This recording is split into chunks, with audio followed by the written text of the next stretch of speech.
આપણે ગુરુના બાળક છીએ. આપણાથી અનૈતિક વ્યવહાર ન થાય, સ્થિતિ ભલે ગમે એ આવી જાય. આપણું પ્રારબ્ધ હોય નબળું તો કદાચ નબળી સ્થિતિ આવી જાય, પણ બીજા સાચું ખોટું કરે એમાં આપણાથી ન થાય.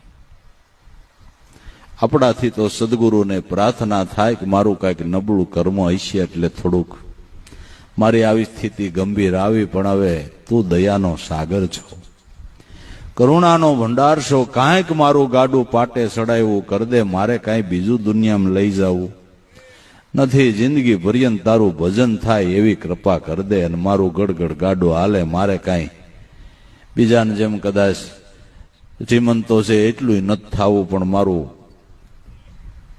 પેટ ભરાય ને મારું ગુજરાન હાલે, મારા વ્યવહારો હંચવાય એટલું કર દે, પણ બીજાની જેમ અનૈતિક વ્યવહાર આપણાથી ન થાય.